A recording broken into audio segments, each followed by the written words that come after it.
مسلسل بڑھتی ہوئی مہنگائی، بے روزگاری اور حکمرانوں کی بے حسی و نااہلی کے خلاف پاکستان مسلم لیگ نون کی طرف سے جنگ پریس کلب کے سامنے ایک پرامن احتجاجی مظاہرہ کیا گیا، جس میں ضلعی جنرل سیکرٹری پاکستان مسلم لیگ نون اور ٹکٹ ہولڈر حلقہ پی پی 126 آصف علی شاہد، تحصیل صدر 18 ہزاری میاں ظفر احمد گوشی، احمد پرسیال کے سینئر رہنما ماہر ذوالفقار علی ہرل، کرنل ریاض احمد، ڈاکٹر نعیم الدین سندھو، انصر جٹ، ارشاد بھبرانہ، رائے طارق بھٹی، لالا پرویز، وسیم بھٹی، میاں اسحاق شریف سمیت دیگر رہنماؤں اور کارکنان کے علاوہ جمعیت علماء اسلام فے کے رہنما چودھری شہباز احمد گجر ایڈوکیٹ نے بھی شرکت کی۔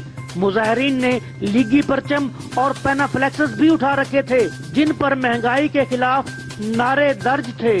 مظاہرین نے پی ٹی آئی کی حکومت کو سخت تنقید کا نشانہ بنایا۔ مقررین کا کہنا تھا کہ بدترین مہنگائی کی وجہ سے ملک کی معیشت کو شدید دھچکا لگا ہے۔ کہ خدا کا نام مانو، ان غریبوں کو جینے دو، ان کو جینے کا حق دو، ان کو جو ان کی ٹرسٹ میں سے چیزیں پائے ہو چکی ہیں ان کو کنٹرول کرو۔ یہ تمہارے بس کی بات نہیں، اس لیے ہم یہ کہتے ہیں گو نیازی۔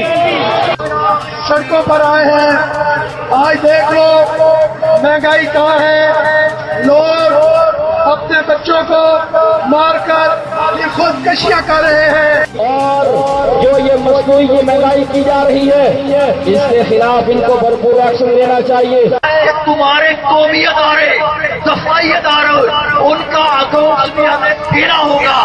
جنگ میں مہنگائی اور جنگ کے حقوق کے لیے جمہوری انداز میں اپنی آواز بلند کی۔